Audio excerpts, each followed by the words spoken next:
Alright, up next we have this lovely BG50. Customer provided a nice little fuel line here. So that's what we're gonna do. We're gonna change out the fuel line in this, way down in there. First thing we're gonna do is gonna get this off. Let's get this off first. 3.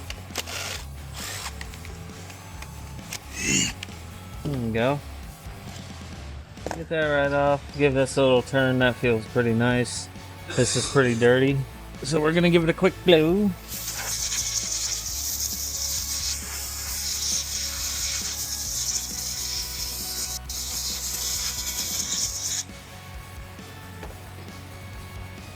There we go. It looks a little bit better.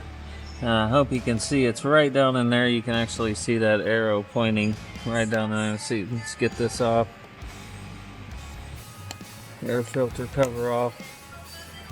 And there it is right here. So that's what we're switching out. We're going to get the gas out of this, and if you notice, this isn't going to fit down in that tube, so we're going to take this off, but we're also going to have to take off the fuel filter inside here. So let's go ahead and do that. Alright. Oh. Well, that's nice. There is no gas. Not a drop. Beautiful. Let's blow that out.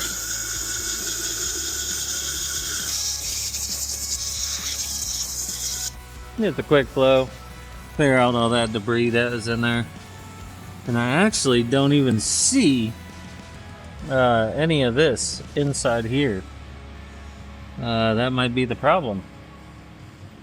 Let's go ahead. We're going to take this guy off just so we can get to it a little bit easier. One off. 2 off. Here we go. Let me just see if we can pop that right out, because that's what we're going after. Alright, I got my handy dandy screwdriver, and we're going to try and pop that little plug out first. Just like so. Now that that's out, move that out the way. And look at that. That's all we got. That's it. And you can obviously see it was broken off right there. Kind of dry rotted and old. Fell in here, and I guarantee the customer took it out and said, hey, I need one of these. So that's what we're gonna get. Let's go ahead and take this fuel filter off. I like to put a screwdriver in there and just pry it up a little. It'll usually loosen it up enough where you can pull it off just like that. And you can see the arrow pointing and the arrow pointing. And there's kind of like a little space right there for it. Push it right down in there. Sometimes this can be a little difficult to get it to actually push down in it, but it will go down in it just like that. I felt it pop in. We're in. Let's replace this guy. If we can push that back in there. Get it in there. There it is. Alright, that went pretty easy. Now we can actually see the fuel line inside there. We're going to grab that, put the fuel filter back on it, and fire it up. Usually goes pretty easy like that. You might have a little bit of difficulty, but that actually went pretty swimmingly. So I'm going to reach in with my hook and grab a hold of there. Pop that guy right on. Right back in she goes. I'm going to straighten it out in there so it's sitting naturally. There we go. And just like that. It's in. Let's blow this off. You can see all this debris on here. Let's get that off real quick.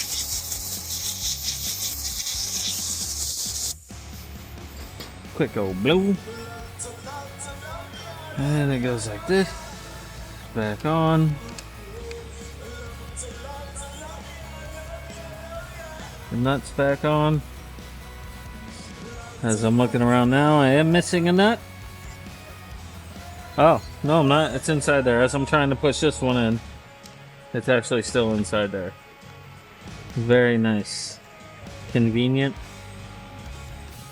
Let's see if I can get it to thread on one of them. Nope. I'm gonna just hand start one.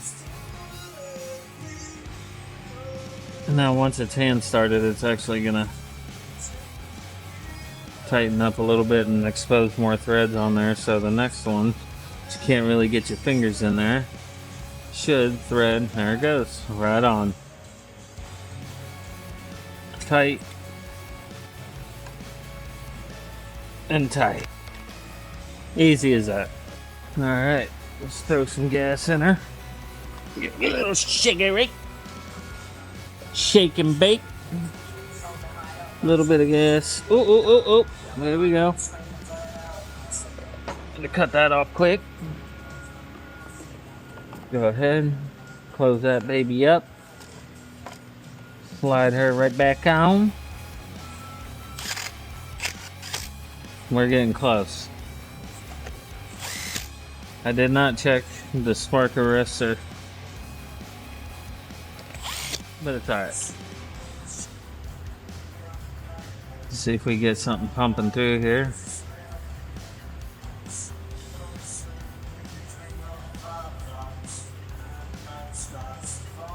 I don't think we're pumping here. No, maybe we are. Let's give it a go. On, chokes on, see what happens. Nope, it isn't. I can't really see inside that primer ball. I can't feel it either. If any gas is flowing, it doesn't feel like any gas is flowing through it. So, we're gonna take it back apart, check out the carburetor. Alright, so let's do exactly what we just done. There we go.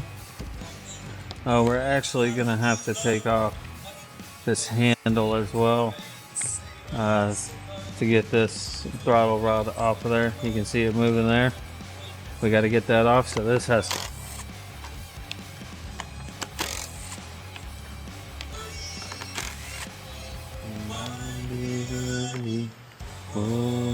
out like that, off like that.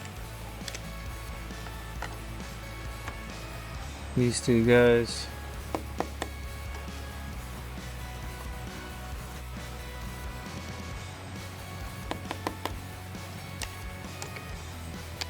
Off.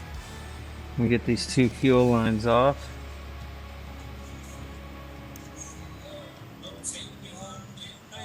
Oh. This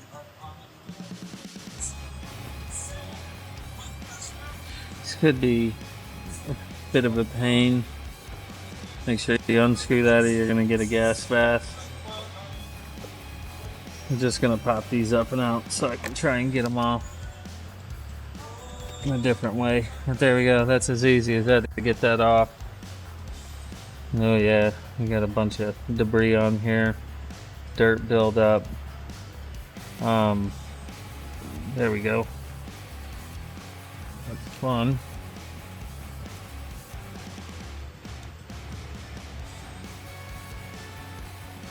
And be careful doing that because you will stab yourself like I just almost did twice.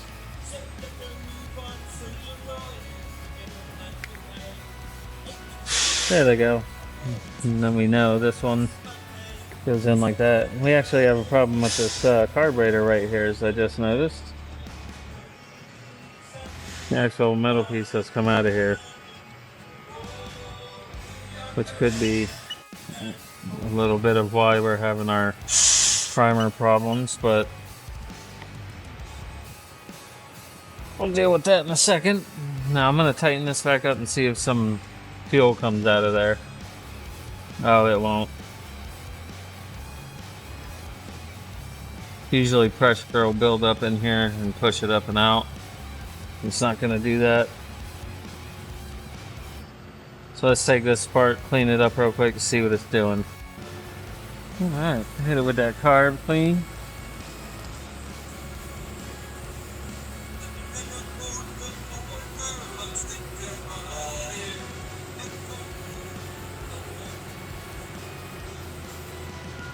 Quick flow.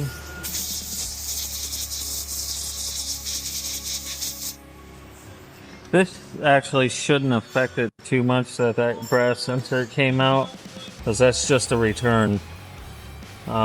This just returned so you don't flood your engine when you're pumping this and you keep pumping it. Once the carburetor's filled up and the ball's filled up, it will literally bypass. It won't pump any more into the carburetor. It's going to pump it out through here, right back into the tube, or right back into the fuel tank. So I don't think this is going to affect it too incredibly much, but you never know. Get my trusty screwdriver. Open this right up. And I don't know if I can get this on camera, if you guys can see that, but the screen in there is lightly coated in like a plastic. It almost looks plastic. That's not gas.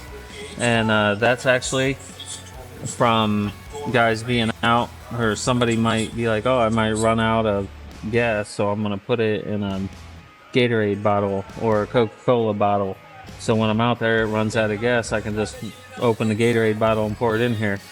And what that does is actually takes it, the gas is eating off the inside of that bottle, and little plastic pieces will make its way through and coat that exactly how it looks in there. I hope you can see that.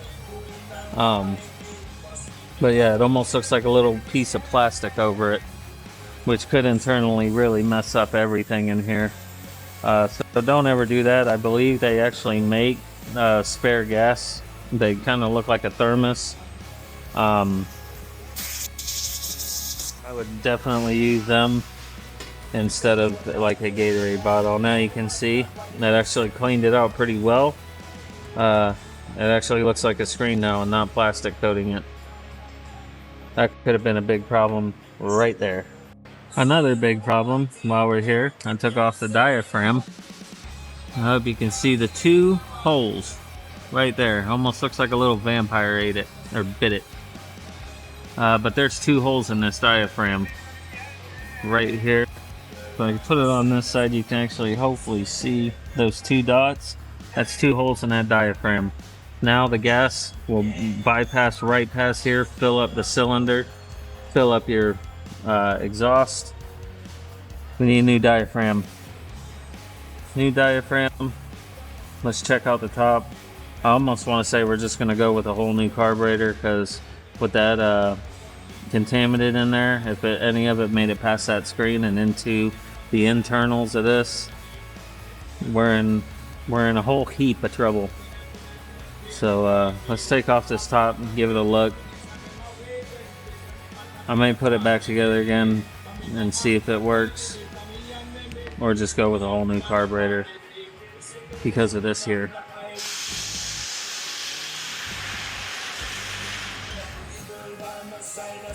Which I can. Alright, let's take that off.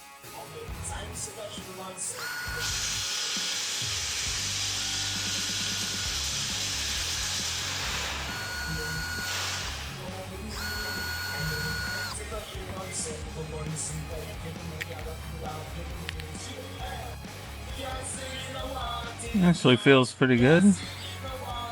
Not too bad at all. We're gonna want to take off that gasket there. Oh, and there's a big old hole in the gasket. Look at that. So you know what? Instead of going really any further with this, we're just gonna get a new carburetor, because it's too many red flags. We also, this is one of the first things they tell you to look for. This screw here is the only thing that's not coated in this entire carburetor. So if there's any kind of corrosion, anything on that screw right here, this one that it's in, you're pretty much done. They tell you you're done. And if you notice it's not shiny at all, I can maybe scrape some of that off. Guess what that is? There we go, some of it's scraping off. That's that plastic stuff I was telling you about. So our carburetor is done. You can see all this debris here too. Look at that. You see it on the end of there. Yep. We're done. We'll get another carburetor. Look at that. Oh yeah. Just, and that's weird because it is pretty flexible still. It's not like it's like a chip. But it's just old, and old. Let's get a new carburetor for him. Alright, so I made our quote because they requested a quote for this. So I made my quote. So there will be a part 2. I'm gonna try and get this plastic piece out of here, or brass piece out of there, so I can replace that right here. There we go. We're gonna check this screen right quick too, just for funsies. Beautiful, nice and clean. Not a problem with that at all. We're gonna put that right back in, bend that right back over. All right, so got the broken diaphragms here that we can show them. Piece that pulled out from there, and the corrosion that we have inside here. Just in case they're curious, I'll have them set in the part for them. And yeah, watch out for part number 2, because it should be approved. It's in there. They got to call them, get it approved. I'm gonna button her up and move on to the next one. Hopefully they want to fix it.